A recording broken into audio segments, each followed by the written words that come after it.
நீ எகிப்து தேசத்திலிருந்து புறப்பட்ட நாளில் நடந்தது போலவே உன்னை அதிசயங்களை காண பண்ணுவேன். மீகா 7:15.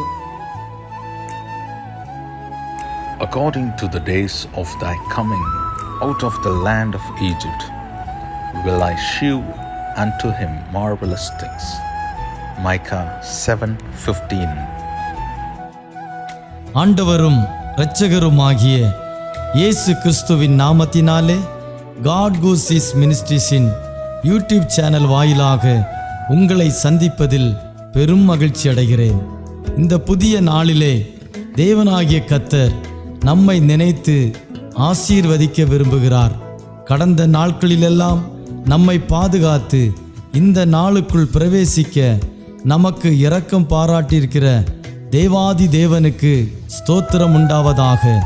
அவருடைய இரக்கங்களும் அவருடைய தயவும் அவருடைய கிருபையும் நம்மை ஒவ்வொரு நாளும் பின்தொடர்ந்து கொண்டிருக்கிறதினாலே தொடர்ந்து நாம் கர்த்தருக்கு நன்றியுள்ளவர்களாய் இருப்போம். கர்த்தர் நமக்கு சொன்னவைகளையெல்லாம் நிச்சயம் நமக்கு செய்யத்தான் போகிறார். தேவன் செய்ய போகிற அதிசயமான காரியங்களை எதிர்நோக்கி காத்திருப்போம்.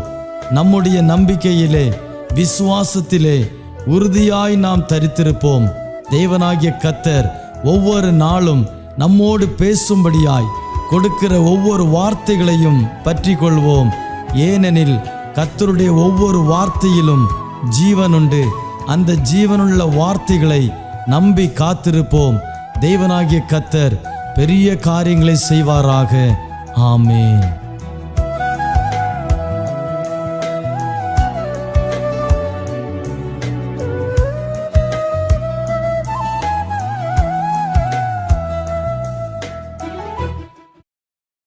கர்த்தருடைய பரிசுத்த நாமம் மகிமைப்படுவதாக. இந்த ஆண்டின் முதல் 3 மாதங்களை ஜெயமாய் கடந்து இந்த 4வது மாதத்தின் முதல் நாளுக்குள் மகிழ்ச்சியாய் பிரவேசிக்க கர்த்தர் கிருபை பாராட்டியிருக்கிறார். நாட்கள் வெகு விரைவாய் ஓடிக்கொண்டிருக்கிறதை நாம் நிச்சயம் உணர முடிகிறது. ஆயினும் இந்த கடைசி காலகட்டத்திலே கர்த்தரை நம்பியிருக்கிற ஜனங்களுக்கு அவரே அடைக்கலமும் பாதுகாப்பும் பலனுமாயிருக்கிறார். அவர் நமக்கு வாக்கு பண்ணியிருக்கிறதை நிறைவேற்றி அவர் சொன்னதை செய்யும் அளவும் உங்களை கைவிட மாட்டார், உங்களை விட்டு விலகவும் மாட்டார். நம்முடைய தேவனாகிய கர்த்தர் நமக்கு அவருடைய வார்த்தைகளை கொடுத்து தேற்றுகிற தேவனாயிருக்கிறார். இந்த மாதத்திலும் கூட பரிசுத்த வேதாகமத்திலிருந்து ஒரு வேத பகுதியை வாசிக்க கேட்போம். மீகா தீர்க்கதரிசியின் புஸ்தகம் 7ஆம் அதிகாரம் 15ஆம் வசனம். நீ எகிப்து தேசத்திலிருந்து புறப்பட்ட நாளில் நடந்தது போலவே உன்னை அதிசயங்களை காண பண்ணுவேன். நாம் இந்த வசனத்தை இப்படி கூட வாசிக்கலாம். உன்னை அடிமைத்தனத்திலிருந்து புறப்பட பண்ணின நாளில் நடந்தது போலவே அதிசயங்களை மீண்டும் காண பண்ணுவேன். நாம் வாசிக்க கேட்ட இந்த வசனமானது நம்முடைய தேவனுடைய வார்த்தையாக உள்ளது.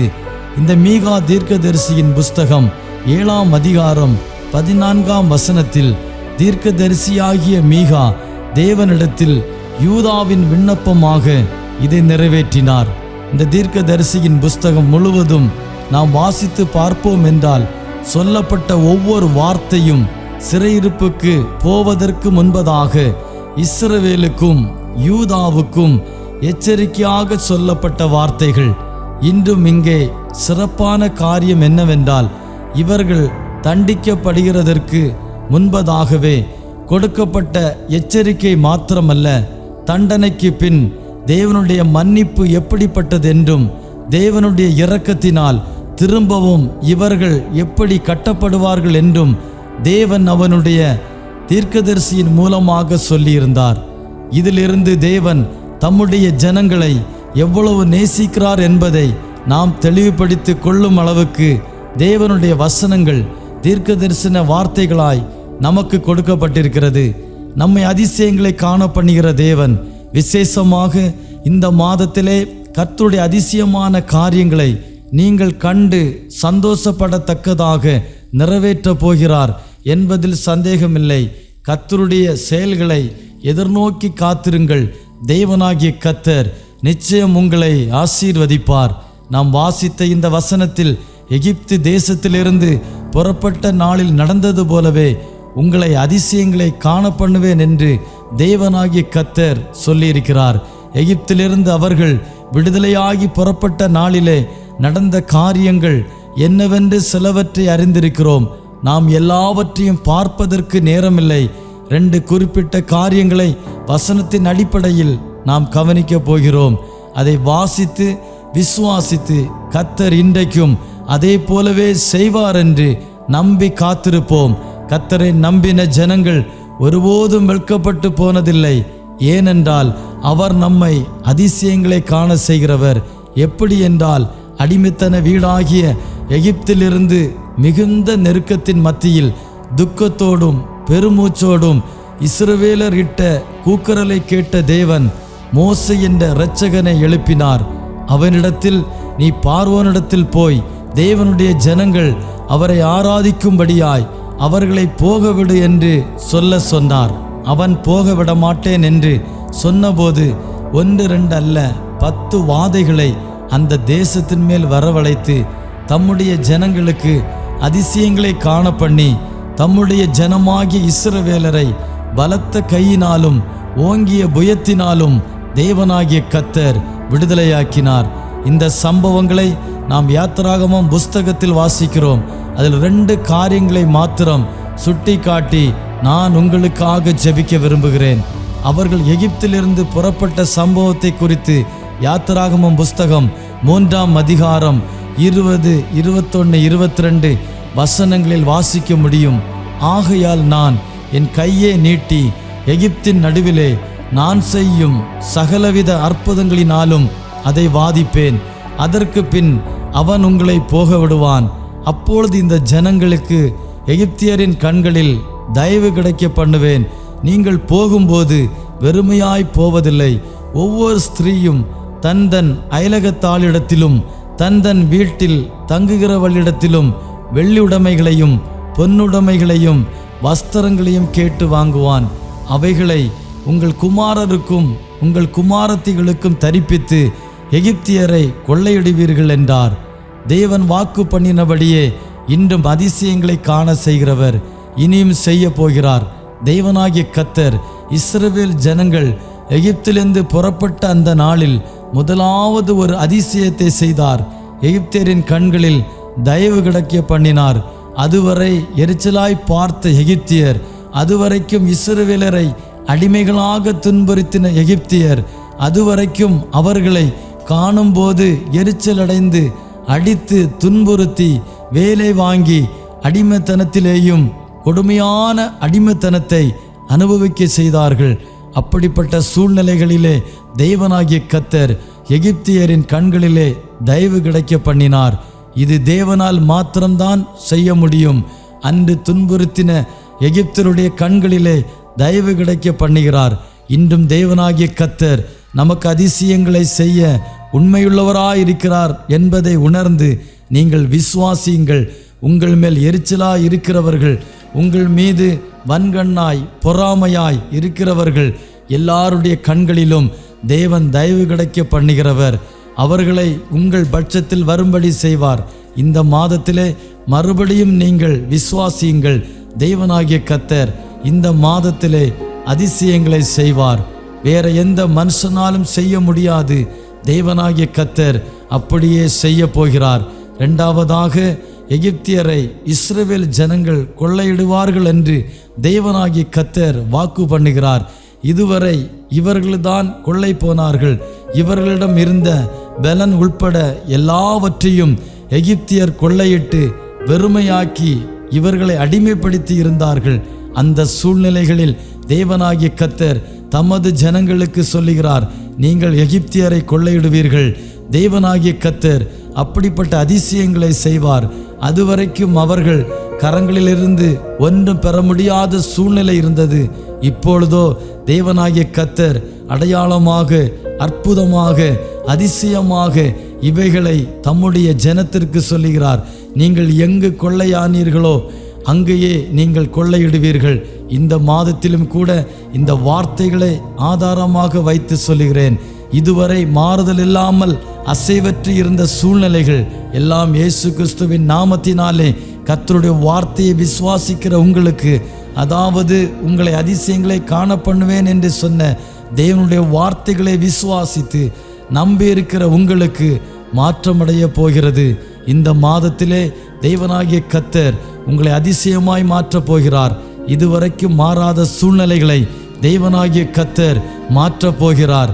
இந்த நெருக்கடி என்று மாறுமோ, இந்த வியாதி என்று மாறுமோ, இந்த நிந்தனைகள் என்று மாறுமோ என்று கூனி குறுகி கொண்டிருக்கிற தேவ பிள்ளைகளே, நம்முடைய தேவன் நம்மை அதிசயங்களை காண பண்ணுகிறவர். நமக்கு விரோதமாய் நமக்கு எதிராய் கிரியை செய்தவைகளை எல்லாம் நமக்கு சாதகமாக மாற்றப் போகிறார். இதுவரைக்கும் நீங்கள் கொள்ளையிடப்பட்டதைப் போல உணர்கிறீர்களா? கலங்க வேண்டாம். நீங்கள் உங்கள் வாழ்க்கையில் ஒரு பெரிய மாறுதலை எதிர்கொள்ளும் நேரம் வந்துவிட்டது. கர்த்தருக்குள் மகிழ்ந்து களி கூறுங்கள், சந்தோஷமா இருங்கள். கர்த்தர் சொன்ன வார்த்தைகளை ஒன்றும் மாறப்போவதில்லை. உங்களுடைய தனிப்பட்ட வாழ்க்கையிலே, உங்கள் குடும்பங்களிலே, உங்கள் ஊழியத்திலே நோக்கி இருக்கிற எல்லா சூழ்நிலைகளையும் கண்டு அஞ்சாதீர்கள். உங்களுடைய உபத்திரவங்களிலே பொறுமையாயிருங்கள். தேவனாகிய கர்த்தர் உங்களில் ராஜரிகம் பண்ணுகிறார் என்பதை மறக்க வேண்டாம். ராஜரிகம் பண்ணுகிற தேவன் சொல்லுகிறார், நான் உங்களை அதிசயங்களை காண செய்வேன்.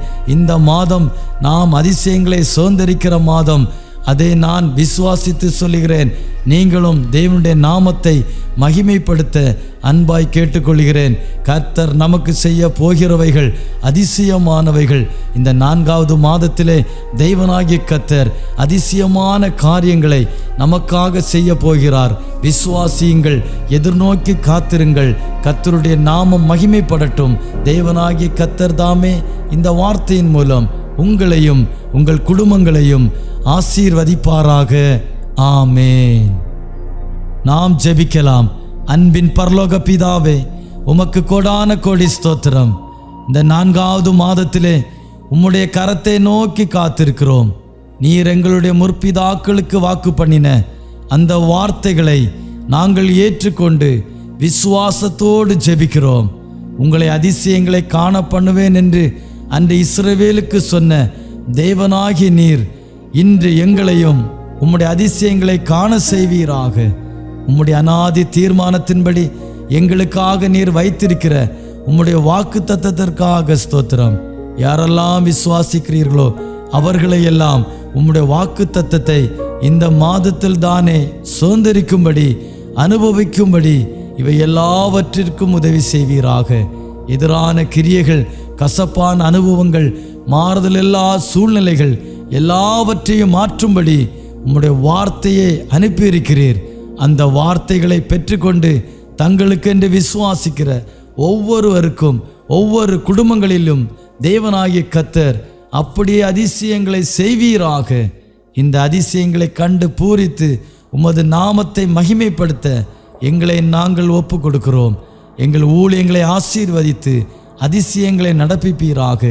இந்த நாளில் தெய்வ செய்தியை கேட்டுக்கொண்டிருக்கிற ஒவ்வொரு பிள்ளைகளுக்கும் சமாதானத்தையும் சந்தோஷத்தையும் கொடுப்பீராக. தாழ்த்தி ஒப்பு கொடுக்கிறோம். இயேசு கிறிஸ்துவின் நாமத்தில் ஜெபிக்கிறோம். ஜெபங்கேளும் எங்கள் ஜீவனுள்ள நல்ல பிதாவே, ஆமேன். கர்த்தர் தாமே நம்மையும் நம் குடும்பங்களையும் ஊழியங்களையும் ஆசீர்வதிப்பாராக. இந்த மாதத்திலே தேவனாகிய கர்த்தர் இந்த வார்த்தையின் மூலம் அதிசயங்களை காண பண்ணி நிச்சயம் இந்த மாதத்தில் ஜெயம் பெற்று வெற்றி சிறக்க பண்ணுவாராக. ஆமேன். தாய் போல தேற்றி தந்தை போல ஆற்றி தோள் மீது சுமந்திடும் என் ஏசையா. தாய் போல தேற்றி தந்தை போல ஆற்றி தோள் மீது சுமந்திடும் என் ஏசையா. உம்மை போல புரிந்து கொள்ள யாரும் இல்லையே, உம்மை போல அரவணைக்க யாரும் இல்லையே, உம்மை போல புரிந்து கொள்ள யாரும் இல்லையே, உம்மை போல அரவணைக்க யாரும் இல்லையே. நீர் போதும் வாழ்விலே. ஏசையா நீர் போதும் என் வாழ்விலே, நீர் போதும் என் வாழ்விலே. ஏசையா நீர் போதும் என் வாழ்விலே. தாய் போல தேற்றி தந்தை போல ஆற்றி தோள் மீது சுமந்திடும் என் ஏசையா.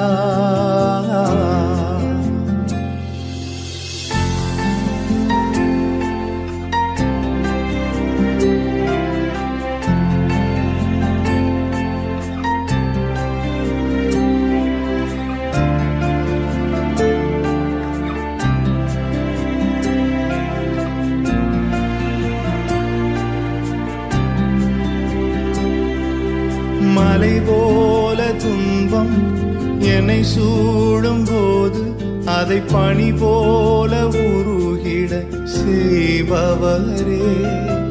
மலை போல துன்பம் என்னை சூடும் போது அதை பனி போல உருகிட செய்பவரே. கண்மணி போல் என்னை காப்பவரே. உள்ளங்கையில் பொறிந்தென்னை நினைப்பவரே. கண்மணி போல் என்னை காப்பவரே.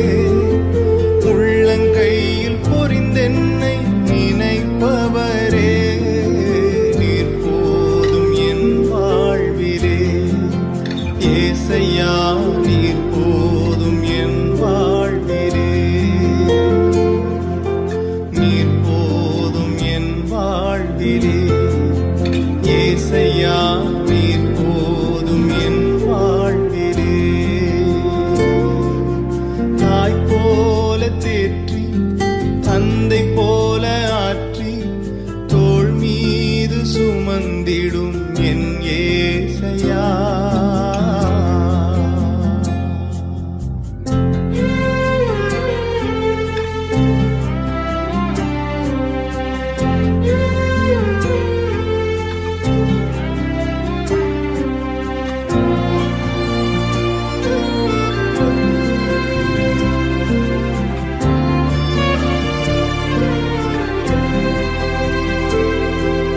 பலவீன நேரம் என் கிருபை உனக்கு போதும்.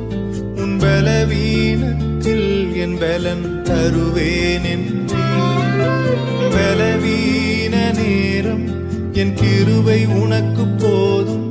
உன் பலவீனத்தில் என் பலன் தருவேன் என்றே.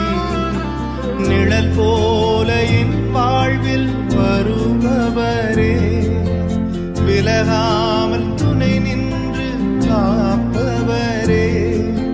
நிழல் போல என் வாழ்வில் வருபவரே. விலகாமல் துணை நின்று காப்பவரே. நீர் போதும் என் வாழ்விலே. ஏசையா நீர் போதும் என் வாழ்விலே. நீர் போதும் என் வாழ்விலே. ஏசையா நீர் போதும் என் வாழ்விலே. தாய் போல தேற்றி தந்தை போல